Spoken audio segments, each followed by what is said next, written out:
पुढची बातमी आपण पाहूयात। किशोरी पेडणेकर ठाकरेंच्या शिवसेनेच्या मुंबई महापालिकेतील गटनेत्या झालेल्या आहेत। मोठी बातमी आपण बघतोय।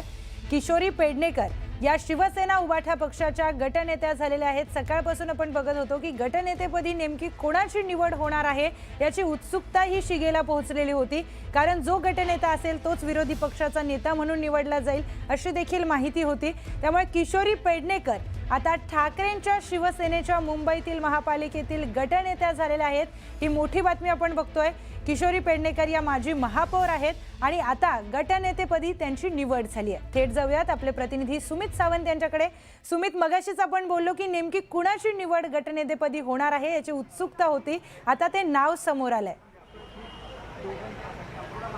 बरोबर आहे, नाव समोर आलेलं आहे। किशोरी पेडणेकर हे नाव आता समोर आलेलं आहे, कारण गटनेता नेमका कोण होईल या सगळ्या संदर्भातली सातत्याने चर्चा होती, उत्सुकता शिगेला पोहोचलेली होती आणि आजच त्यात बैठक बोलावलेली होती। आता शिवसेना भवनमध्ये ही बैठक सध्या सुरू आहे। सगळे नगरसेवक जे नवनिर्वाचित आहेत ते निवडून आलेले ते इथे आलेले होते, कारण आज या सगळ्या नगरसेवकांचा आधी एक गटनेता निवडला जाणार होता आणि यामध्ये कोणाचं नाव असेल, माजी महापौर जे होते किंवा जे आमदार होते आधी किंवा मोठे नेते होते त्यांची नावं होती।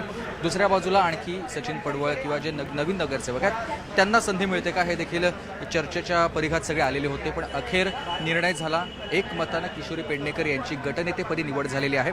म्हणजेच आता साहजिकच असं झालंय की विरोधी पक्षनेते पदावर वर्णी देखील किशोरी पेडणेकर यांचीच लागणार आहे, कारण जो गटनेता तोच विरोधी पक्षनेता।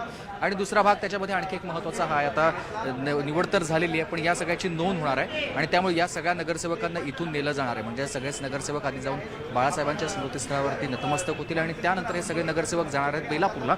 बेलापूरमध्ये कोकण भवनमध्ये या सगळ्या नगरसेवकांची नोंद केली जाईल आणि त्यानंतर मग एक पत्र आयुक्तांना दिलं जाणार आहे। पण आता अखेर महत्त्वाचा मुद्दा हाच, गटनेतेपदी किशोरी पेडणेकरांचं नाव निश्चित झालेलं आहे। निश्चितच सुमित, धन्यवाद दिलेल्या सविस्तर माहितीसाठी।